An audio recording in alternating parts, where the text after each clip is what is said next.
Good morning students. ચલો મિત્રો, આપણે ટ્રિગ્નોમેટ્રીનું ચેપ્ટર શરૂ કરેલું. આજે એનું લેક્ચર નંબર નેક્સ્ટ એટલે કે 2 કે 3 હશે. મિત્રો, આ લેક્ચરની અંદર બે લેક્ચરની અંદર આપણે ત્રિકોણમિતિ ટ્રિગ્નોમેટ્રીની અંદર મોસ્ટ ઇમ્પોર્ટન્ટ જે થિંગ્સ છે એ છે એંગલ મેઝરમેન્ટ. અને એંગલ આપણે માપવાનું તો નથી આવતું સિલેબસમાં, પણ મેઝર કરવાનું નથી આવતું, પણ એ એંગલ કન્વર્ટ, એંગલની પરફેક્ટ પોઝિશન તમારે જોવાની આવશે. એંગલને બે એકમમાં માપીએ આપણે, એક ડિગ્રી અને બીજું રેડિયન. એક રેડિયનમાંથી ડિગ્રીમાં, ડિગ્રીમાંથી રેડિયનમાં કેવી રીતે જવું એ પણ આપણે શીખી લીધું છે. મિત્રો, હવે આપણે એના ઉપરના એક્ઝામ્પલ પણ થોડા ઘણા કરેલા છે. એક બે એક્ઝામ્પલ લઈએ પછી નેક્સ્ટ પોઈન્ટ. જ્યારે પણ કોઈ મિત્રો ટ્રિગ્નોમેટ્રીમાં એંગલ રિલેટેડ જ્યારે પણ કોઈ પ્રોબ્લેમ આવે, એટલે કે એક્ઝામ્પલ, ઇલિસ્ટ્રેશન, ક્વેરી, કોઈ પણ વસ્તુ આવે, સૌથી પહેલા તમારે આ રીતે યુનિટ સર્કલ તો ડ્રો કરવું જ પડશે.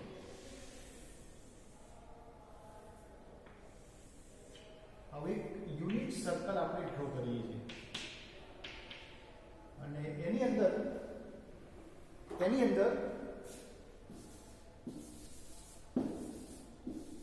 એક મિનિટ જરા આપણે વ્યવસ્થિત ડ્રો કરીએ. ઓકે, થઈ ગયું. ક્વોડ્રન્ટની માહિતી મેં તમને લાસ્ટ લેક્ચરમાં આપી. ક્વોડ્રન્ટ, ચરણ.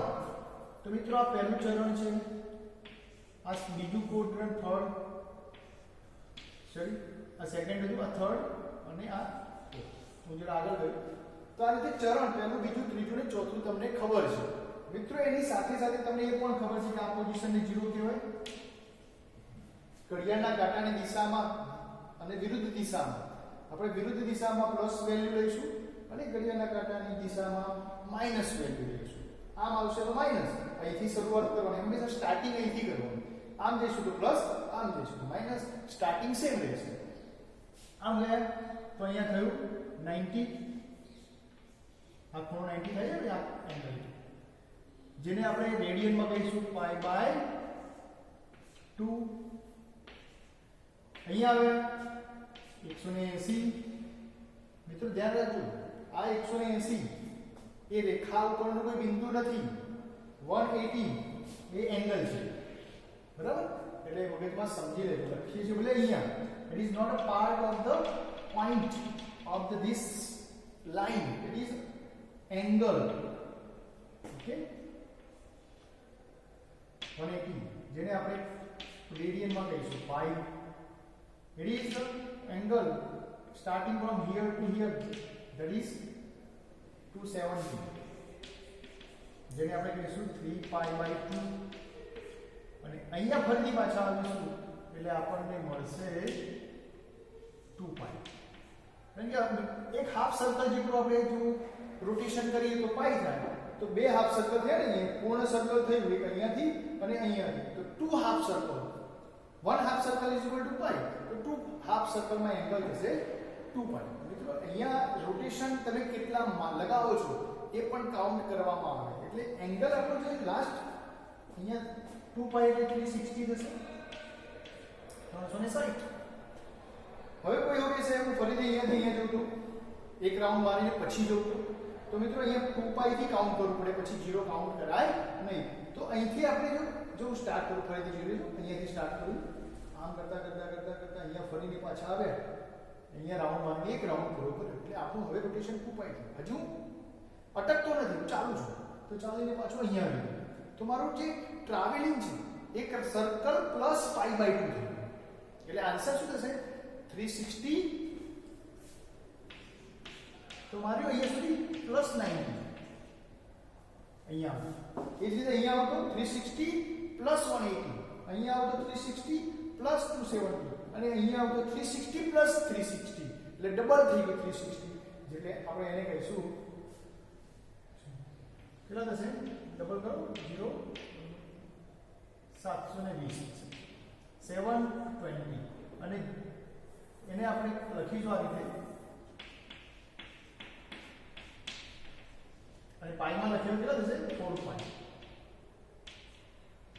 પાઈમાં થશે તો 4 પાઈ 4 પાઈ કેમ થયા એટલે 2 પાઈ પ્લસ 2 પાઈ એ જ જગ્યા ઉપર ડબલ ચાલે આપણે સર્કલમાં ચાલીએ છીએ જો કોઈ લાઈનમાં ચાલીએ તો ના એવું વિચારી છે ને અહીંથી આમ ગયા પાછા અહીંયા આવ્યા જો આની લંબાઈ 2 હોય તો તમે કહી શકો કે એક માણસ અહીંથી ચાલ્યો આમ ગયો પાછો અહીંયા આવી ગયો તો કેટલું ચાલ્યો હશે તો 4 મીટર હોય મીટર સેન્ટીમીટર જે સેમ ટુ સેમ સર્કલમાં તમારે સમજવાનું છે અહીંથી સ્ટાર્ટ થયું અહીંયા આવી ગયા એટલે એક સર્કલ પૂર્ણ થયું one rotation is complete then traveling distance is 2 pi એંગલમાં જોઈએ તો 360 ટ્રાવેલિંગ કર્યું કહેવાય એના પછી ફરીથી અહીંયા સ્ટાર્ટ કરીએ તો એમાં 360 માં એડ થાય આમ વન સર્કલ માટે 360 તો 5 સર્કલ માં તો કેટલું થાય 5 * 360 કેલ્ક્યુલેટ કરી શકાય અથવા તો પાઈમાં બોલીએ તો ઈઝી પડશે કારણ કે 2 પાઈ ને 5 વડે મલ્ટીપ્લાય કરો 10 પાઈ ઈઝી થઈ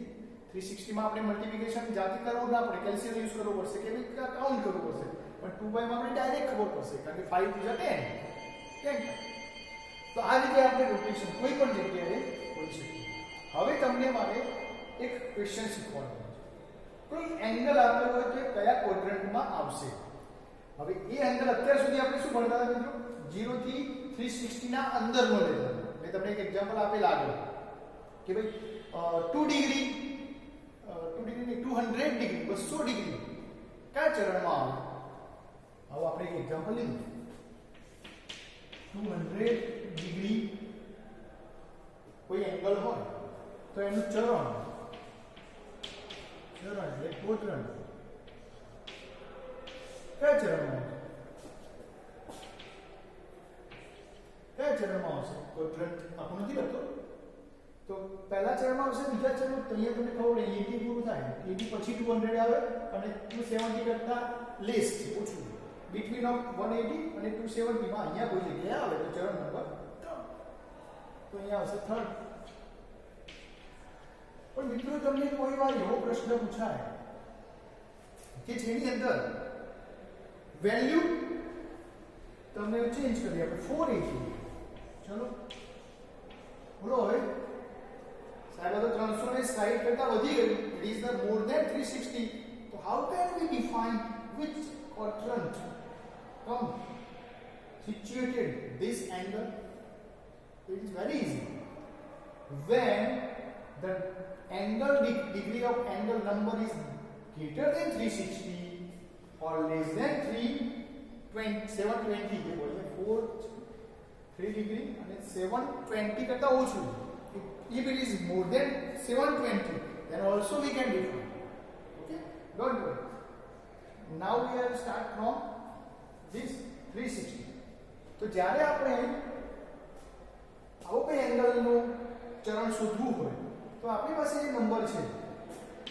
એ નંબરમાંથી આપણને તરત જ ખ્યાલ આવે કે ઇઝ મોર ધેન 360 360 કરતા મોટો નંબર છે તો એને પહેલા સબટ્રેક્ટ કરી દો 360 તો સબટ્રેક્ટ કરી દો એમાંથી તો શું થશે 360 તમે સબટ્રેક્ટ કરશો તો કેટલા મળશે 120 મળશે okay it is the 120 but it is most important when you subtract 360 then come here it is your position okay and 360 plus 120 come 480 it means it is the sign of the 120 is plus okay 480 is equal to 360 plus 120 જ્યારે angle 360 કરતા મોટો આવે ત્યારે તમારે આ રીતે એને divide બે પાર્ટીશન બનાવવા પડશે and it is always not come only 360 which value is nearest to it તમારે એમાં જે નિયરેસ્ટ વેલ્યુ હોય એ જોવાની આવે છે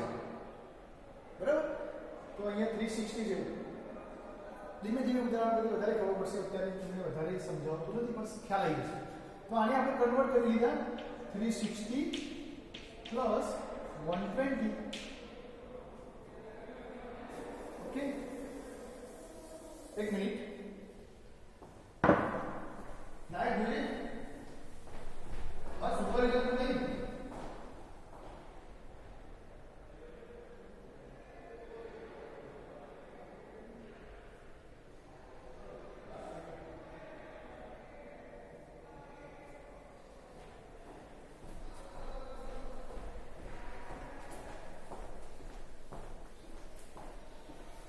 સોરી મિત્રો, એક અર્જન્ટ કામ હતું. હવે આપણે ચાલુ કરીએ. તો અહીંયા 360 અને 120 નો એડિશન થઈ આવી આપણી પાસે 480. તો આ રીતે 360 આપણે એમાંથી બાદ કરી લીધા, ઓછા કરી લીધા. તો હવે એંગલ કયો ફાઇન્ડ કરવાનો રહેશે? ઓન્લી 120 અને એની સાઇન કઈ છે? પ્લસ. તો બીજું ડિરેક્શન મહત્વનું છે. પ્લસ કઈ દિશામાં હશે? ઘડિયાળના કાંટાની વિરુદ્ધ દિશા, એન્ટી ક્લોકવાઇઝ. અને માઈનસ આવે તો અહીંયા ક્લોકવાઇઝ. તો અહીંયા આવી ગયા આપણે. આને જ કહેવાય 360. ત્યાંથી શું કરવાનું આપણે? 120 જેટલું જવાનું છે. 120. તો 120 કઈ દિશા ડિરેક્શનમાં આવશે? આ બાજુ આવશે. આમ ફરતા ફરતા ફરતા અહીંયા તો 90 થાય. અહીંયા આવીશું તો 180 થાય. તો 90 અને 80 ની વચ્ચે 120 આવશે. 120. તો તમે તરત જ ભલે આપણું ચરણ કયું આવશે મિત્રો? સેકન્ડ. તો આના માટે કઈ આપણને ચરણ મળશે? સેકન્ડ. કારણ કે અહીંયા 320 તો અહીંયાથી સ્ટાર્ટ કરી 0 90 કરતા કરતા કરતા કરતા અહીંયા આવ્યા 360 થઈ ગયું. 360 પછી આગળ ગયા એટલે 90 પ્લસ કરો તમે 360 માં તો 120 કરવા પડશે ને. આપણે તો અહીંયા કરીશું તો વધી જશે અને અહીંયા કરો તો ઘટી જશે. તો એના વચ્ચે ગમે તે અહીંયા સેકન્ડ ચરણમાં છે, સેકન્ડ ક્વોડ્રન્ટમાં આવશે. બીજો એક એક્ઝામ્પલ લઈએ, ખ્યાલ આવશે તમને. બીજો એક ઉદાહરણથી વધારે ચલો 2-3 ઉદાહરણ લઈએ. આ બહુ જરૂરી છે મિત્રો, તમને આવડવું જોઈએ. ચલો એક ઉદાહરણ છે 420. ચલો આ તો તમે જાતે આમાંથી 360 પહેલા નીકળી જશે. કેટલા વધશે? સાઈડમાં કરો. આ રીતે સબસ્ટ્રેક્ટ કરી લેવાનું. અહીંયા 12 માંથી 6 જશે એટલે 6 વધશે પ્લસ 60. તો પહેલા તો 360 પર જતા તો 360 કયો બિંદુ ગયા? અહીંયા 360. કારણ કે અહીંથી આપણે ગ્રાઉન્ડમાં એટલે 360. એના પછી પણ ચાલવાનું કેટલું ચાલતું એને? 60. તો 60 ક્યાં આવે? 0 ને 90 વચ્ચે પ્લસ છે. અહીંયા આવશે તો -60 હતો. અહીંયા આવે તો અહીંયા પ્લસ 60 આવે. અહીંયા આવશે ફર્સ્ટ ક્વોડ્રન્ટ. 360 પછી પહેલું ચરણ એની અંદર આવી જશે. 360 પ્લસ 60 કરો એટલે તમને 420. ઓકે. એક થોડો જોઈએ તો બહુ મોટો એંગલ મળે આ યસ માઈનસ નો એક એંગલ જોઈએ -780. -780. ચલો આ એંગલ ક્યાં આવશે? ચલો તમે જરા ટ્રાય કરો. -780 ક્યાં આવી શકે? તો આના પણ તમને અહીંયાથી આઈડિયા આવી ગયો કે ભાઈ બે વખત રાઉન્ડ કરીએ તો 720 થાય છે. ડબલ રાઉન્ડ કરો તો 720 720 થાય. અહીંયા છે આપણી પાસે 780 એટલે આપણે 360 માંથી સબસ્ટ્રેક્ટ નહીં કરીએ. 720 અને 780 નો ડિફરન્સ લઈશું. તો ડિફરન્સ કેટલો મળશે આપણને? 8 માંથી 2 એટલે 60. તો આપણી પાસે બે એંગલ થઈ ગયા. આ બંનેનો તમારે એડિશન કરીને કોઈ પણ રીતે -780 લાવવાનું. તો પહેલું જે 720 અને -60 લઈએ, બંને માઈનસ લેવા પડશે. બંને માઈનસ લઈએ તો જ -780 થાય. તો આ બે પોઈન્ટ થઈ ગયા આપણી પાસે. હવે પહેલા તો 720 ક્યાં આવશે? હવે 720 પ્લસ હોય કે માઈનસ હોય એ અહીંયા જ આવશે. એ તો ધ્યાન રાખજો. પાઈમાં પણ પ્લસ અને માઈનસ બંને અહીંયા આવે. 2π ના પૂર્ણાંક સંખ્યામાં 2π 4π કોઈ પણ એટલે કે 360 720 પ્લસ લો કે માઈનસ લો એટલે અહીંયા જ આવે. તો -720 ઉપર આગળ આપણે ઊભા રહે. બરાબર? કેવી રીતે થયું -720? તો એ આમ નહીં ગયા હોય, આમ થયા છે. પહેલા અહીંથી આમ સ્ટાર્ટ કર્યું, અહીંયા આવી ગયા એટલે -360 પછી ફરીથી એક રાઉન્ડ મારે એટલે -720 અહીંયા. હવે -60 તો -60 એટલે આમ જ આવવું પડે. અને પહેલો 90 નો માઈનસ ક્યાં આવે? તમને ખબર છે કે આ -90 જો +90 થાય તો -90. અહીંયા -80 પણ અહીંયા જ આવશે. પણ અહીંયા આવશે -270. પ્લસમાં 90 માઈનસમાં 270. એટલે અહીંયા 60 આપણી પાસે છે તો 60 અહીંયા જ આવશે. તો ફોર્થ ક્વોડ્રન્ટ આન્સર આવશે. ફોર્થ. આ રીતે તમને ચરણ નક્કી કરવાના. તો નંબર્સ ઉપરથી આ રીતે આપણે જ્યારે ડિગ્રીમાં વેલ્યુ આપી હોય તો આ રીતે ચરણ નક્કી. ચલો આનાથી બીજા પાઈમાં વેલ્યુ આપેલી હોય રેડિયનમાં તો કેવી રીતે? ચલો રાઈટ આપણે રેડિયન વેલ્યુ નક્કી કરીએ. એ ત્રણ એક્ઝામ્પલ એના પર કરીશું.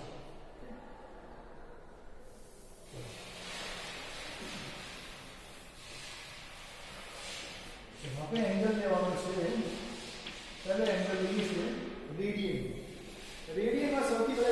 લઈ લઈએ આપણે π/6. હવે π/6 ક્યાં આવે તો એ તો આપણે યાદ રાખવું પડશે. π/6 ક્યાં આવશે બરાબર. π/2 ક્યાં આવશે એ તમારે યાદ રાખવું પડશે. પાઈ ક્યાં આવશે યાદ રાખવું પડશે. 3π/2 ક્યાં આવશે તમારે યાદ રાખવું પડશે. 2π ક્યાં યાદ રાખવું પડશે. અહીંયાથી 0 થી સ્ટાર્ટ કરીએ તો એક સર્કલ માં લઈએ તો 2π થાય અને અડધું સર્કલ તો એને શું કહેવામાં આવે છે પાઈ. અહીંયા કહેવામાં આવે છે 90 ને π/2. જો પ્લસ π/2 હોય તો આ રીતે માઈનસ π/2 હોય તો અહીંયા આવશે. ધ્યાન રાખજો આને કહેવાય માઈનસ π/2. આને કહેવાય માઈનસ 3π/2. આને કહેવાય માઈનસ પાઈ પણ કહેવાય ને પ્લસ પાઈ પણ એ જ જગ્યા ઉપર આવશે. એ જ રીતે આ વેલ્યુ આપણી -2π પણ થશે, -4π પણ થશે અને +2π અને 4π પણ એ જ જગ્યા ઉપર થશે. અહીંયા જ થશે 0 ની જગ્યા. આ તમને ખ્યાલ હોવો જોઈએ. હવે આપણે π/6 ની વાર્તા કરીએ તો અહીંયા તરત જ ખબર પડે π/2 કરતા નાની વેલ્યુ છે અને પ્લસ છે તો π/6 એટલે અહીંયા. મિત્રો આની અંદર બે રીતે કામ કરી શકાય. એક ડાયરેક્ટ જો તમને ફાવે તો બરાબર જ છે તો આવશે ફર્સ્ટ ક્વોડ્રન્ટ. કોઈ કે મને નથી ફાવતું π/2 માં કઈ ખબર પડતી કઈ વાંધો નહીં, ડિગ્રીમાં કન્વર્ટ કરો થઈ જાય. કેવી રીતે થાય π/6 ડિગ્રીમાં કન્વર્ટ કરો શું કરવાનું 180/π/2 મલ્ટીપ્લાય કરો કેન્સલ થઈ જશે. અહીંયા તમને બાકી રહેશે 30. આન્સર આવી ગયો 30. તો 90 અને 0 30 ક્યાં જાવ એ રીતે પણ ખબર પડે. પણ થોડું હાર્ડ થઈ ગયું. ડાયરેક્ટ ખબર પડે તો વધારે સારું કહેવાય. આપણે શીખવું પડશે પાઈમાં પણ એંગલ ચરણ શોધતા શીખવું પડશે. આ રીતે બીજું લઈ થોડું ઓકવર્ડ લઈએ તો વધારે મોટો નંબર તો એક આવે છે આપણી પાસે 5π/4. 5π/4 ક્યાં આવશે તો આપણું સાહેબ ના ખબર પડે કઈ વાત નહીં. જ્યારે આવું કોઈ ચરણ શોધવાનું આવે તો આપણે ડિવિઝન લેવાનું. તો ડિવિઝન આપણે લેતા શીખેલા છે 5મા ધોરણમાં, બીજા ધોરણમાં. તો 5/2 તો કેટલા આવશે અહીંયા આન્સર 1 આવશે બરાબર. આ છે 1. આપણે આની જરૂર છે. અહીંયા આના કરતા નાનો મોટો નંબર હોય ને ત્યારે આની જરૂર પડશે. તો આપણે 1 છે તો આમાં જે હોય એ લેવાનું. કેટલા લેવાના પાઈ છે ને તો કેટલા પાઈ લેવાના આપણે પાઈ પ્લસ π/4. આ 4 તો એને જ રાખવાનો π/4. આને સ્પ્લિટિંગ આ રીતે કરવાનું છે.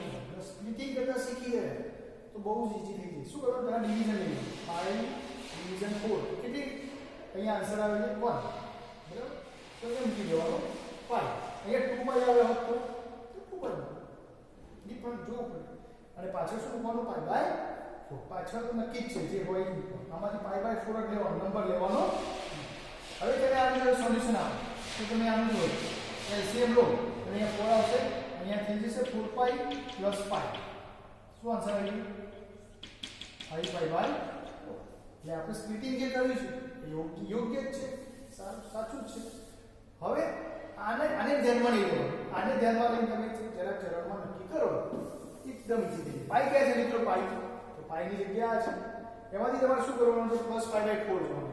હવે π/4 π/6 એટલે કે π/2 કરતા કોઈ પણ મોટી વેલ્યુ હશે મિત્રો યાદ રાખજો.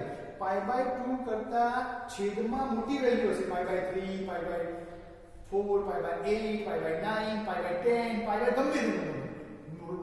અહીંયા જે ડિનોમિનેટર છે is more than 2 હશે then it always angle is less than 90 because 90 has a π/2 so π/4 is always less than 90. ये આપણને ખબર પડે એના વેલ્યુ પર.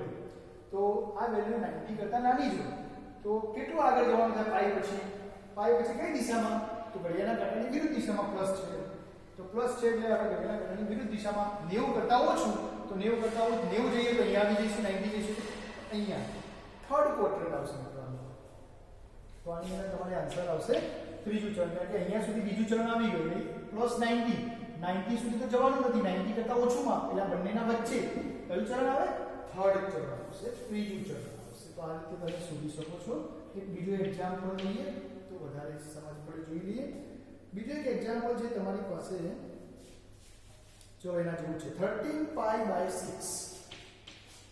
13π/6 ચલો આ ક્યાં આવશે ડાયરેક્ટ તો ખબર પડે નહીં.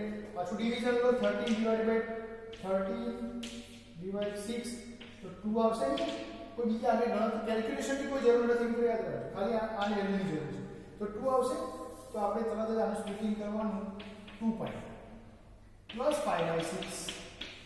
આ π/6 છે, આમાં તો π/6 π/4 π/6. આ 13 નો આપણે 2π. હવે આને તમે લસા લેશો ને, લસા, તો અહીંયા 12 થશે અને 13 π/6 તમને આવે. હવે યુઝ આનો કરવાનો. 2π ક્યાં આવે મિત્રો? તો 2π અહીંયા આવે, 0 ઉપર જ આવે. એમાં પ્લસ π/6 એટલે આ દિશામાં જવું પડશે, પ્લસ ની સાઈડ માઈનસ હોય તો આમ જવાનું, પ્લસ હોય તો આમ જવાનું. તો અહીંયા પહેલું ચરણ આવશે, કારણ કે π/6 90 કરતા નાના છે, 90 થી ઉપર તો જવાનું જ નથી. તો અહીંયા જવાબ આવશે તમારો ફર્સ્ટ ક્વોડ્રન્ટ. આ રીતે તમે શોધી શકો છો. બહુ ઈઝી છે, પ્રેક્ટિસ કરવાથી ખબર પડશે. ચલો માઈનસ નો એક્ઝામ્પલ લઈએ. -38/3 -38/6. ચલો આનો જવાબ શોધો. કયો ચરણ હશે આનો? -38π/3 છે. તો એ વાંધો નહીં. એક્ઝામ્પલમાં 3 આપેલું છે, 3 6 આપેલું હતું, અહીંયા 3 આપેલું. તો ચલો સ્પ્લિટિંગ કરો. આ ડિવિઝન લઈ લો. 38 ડિવિઝન 3 કેટલો આવશે? 3 2 6. અહીંયા જો તમે વધારશો ને 3 3 જાય તો 9 થશે. તો નહીં, આપણે ઓછું લેવાનું એટલે 2. આન્સર શોધવાની કોઈ જરૂર નથી, આપણે 12 ની જરૂર છે. 12 મળી ગયા તો આની અંદર લેશું 12 π -2 π/3. આનું સિમ્પ્લિફાઈ કરો તો 3 12 જા 36. ઓકે, 12 એક બોલ દે 36.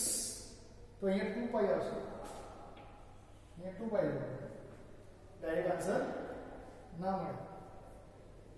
એક કામ કરી શકાય, બીજો રસ્તો એક વધારો તો 13 કરી 39. હા ચલો ને આપણે સીધી રીતે જણીને ભૂખમાં નહીં જઈએ.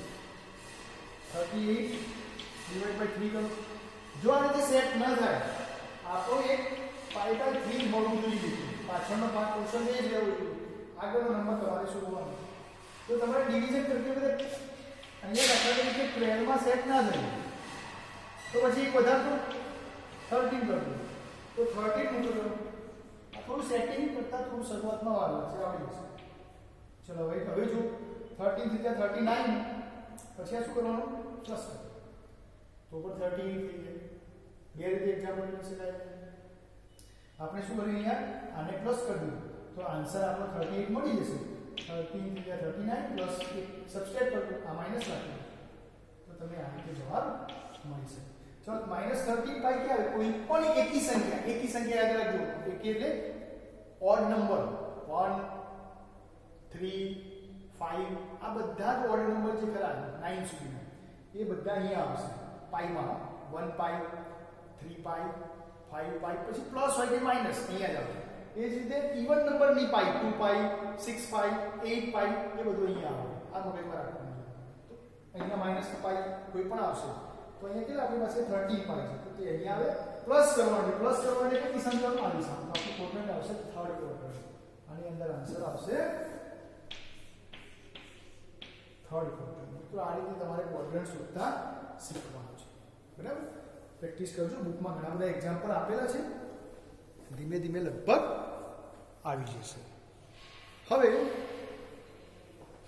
નેક્સ્ટ પોઈન્ટ લઈએ આપણે ત્રિકોણમિતિના ગુણોત્તર અને થોડી 2-3 ફોર્મ્યુલા ડાયરેક્ટ જોઈ લેવાની છે. બહુ વધારે એમાં યુઝ નથી.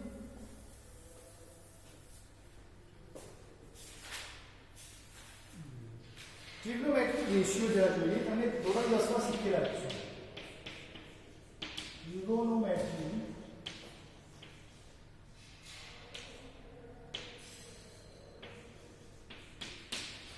રેશિયો, બરાબર?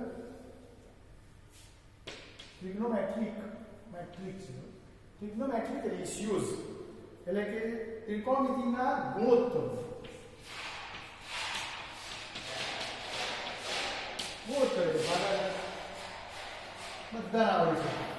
પણ ફટાફટ આપણે લઈએ શીખવું પડે ને, ભૂલી ગયા હોય. A B C કાટકોણ ત્રિકોણ છે, રાઈટ એંગલ ટ્રાયેંગલ છે, અહીંયા 90 એંગલ છે.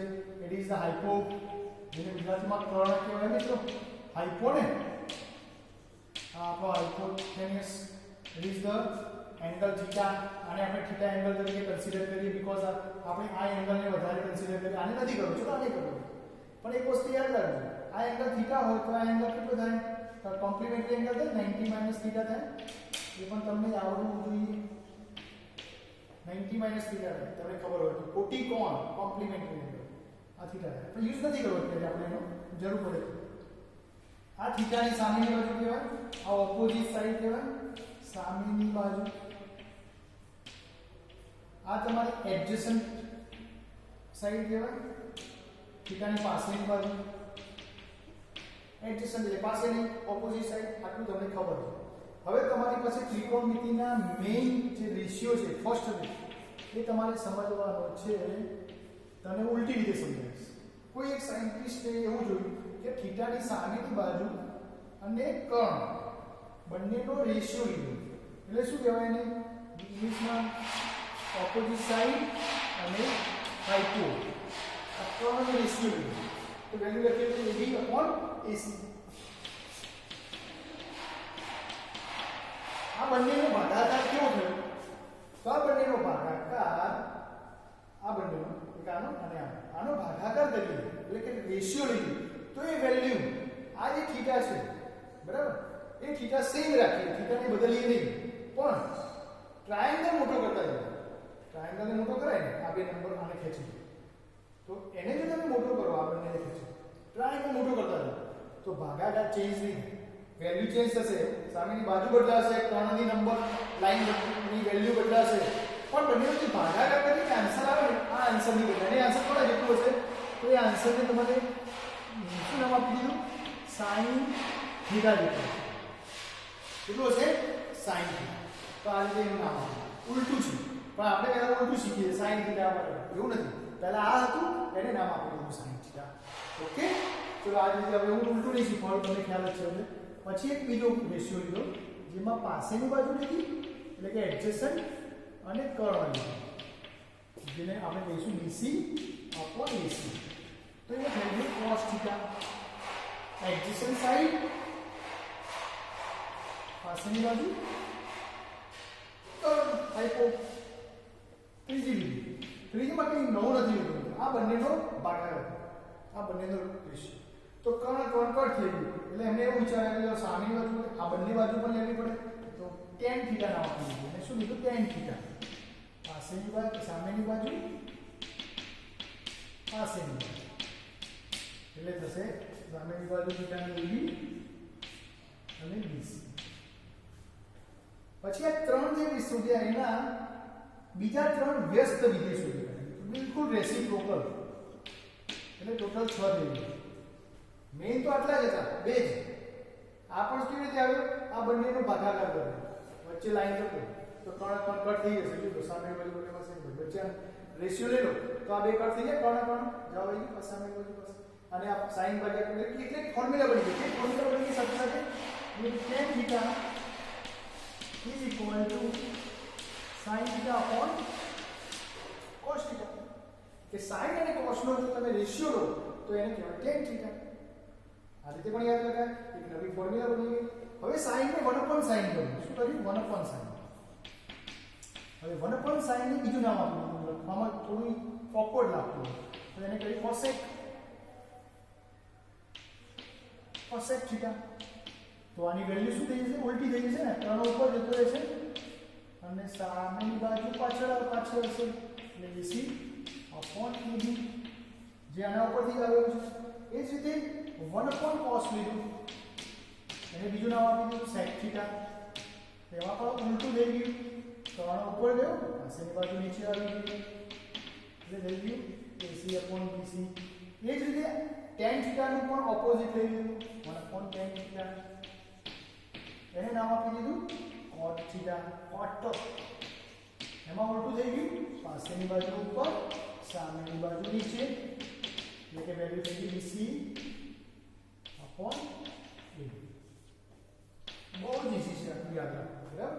તો આ ત્રિકોણમિતિ રેશિયો તમારે યાદ રાખવાના છે, કોઈ વાર કામ આવે છે, બરાબર? આ બધા ફોર્મ્યુલા sin ને 1/sin ને શું કહેવાય? cosec કહેવાય, 1/cos ને sec કહેવાય, 1/tan θ ને cot θ પણ કહેવાય. એક આ ફોર્મ્યુલા નવી આપણે શીખ્યા, tan θ = sin θ / cos θ. એના પછી એક બીજી ફોર્મ્યુલા આપણે શીખેલા હતા, જેનું નામ હતું sin square θ plus cos square θ = 1. એક આ ફોર્મ્યુલા તમારે યાદ રાખવાની, જેનો મેક્સિમમ યુઝ થશે કેવી રીતે થશે? તો આ રીતે sin square θ બરાબર શું થશે? 1 - cos square θ. cos square θ = 1 - sin square θ. બંને ફોર્મ્યુલા આમાંથી જ બનેલી છે. cos ને પેલી સાઈડ લઈ જાઓ, sin ને લઈ જાઓ, બે ફોર્મ્યુલા બની જાય. બીજી એક ફોર્મ્યુલા તમારે આ પણ યાદ રાખવાની છે, 1 + tan θ = થશે sec θ. અહીંયા સ્ક્વેર આવશે. 1 + tan square θ = sec square θ. આ પણ યાદ રાખવાની છે. બીજી એક ફોર્મ્યુલા તમારે યાદ રાખવાની, 1 + cot θ = cosec square θ. તો આ ફોર્મ્યુલા પણ તમારે યાદ રાખવાના છે. કેવી રીતે આવી એનો બહુ જ પડવાનું નથી, પણ આ તમને યાદ હોવી જોઈએ. સ્ક્વેર ના રહી જોઈએ, બધામાં સ્ક્વેર આવશે. આટલી જે ફોર્મ્યુલા કરી ને, 3, 2, 3 અને 4 એ બધામાં સ્ક્વેર આવશે. એટલે કે સ્ક્વેર રહી ના જોઈએ, બધામાં સ્ક્વેર છે અને 1 છે. તો આ ફોર્મ્યુલા કરતા બે ફોર્મ્યુલા થોડી અલગ છે, તો યાદ રાખવા માટે કદાચ કોખી મારજો, 5 વાર લખી દેજો, પણ આ ફોર્મ્યુલા તમને આવડવી જોઈએ. કેમ આવડવી જોઈએ? તો આના યુઝ કરીને આપણે પેલા સાબિત કરવાવાળા, પ્રૂવ કરવાવાળા એક્ઝામ્પલ આવે છે. થોડા ઓકવર્ડ છે, પરંતુ શીખવા તો પડે ને, આવડી જશે. નહીં આવડે તો જવા દેવાનું, તૈયાર તો કરવા પડશે.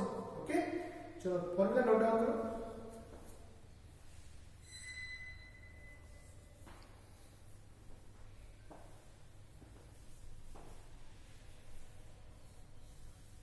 ફટાફટ ચલાવવાનું છે. હવે આપણે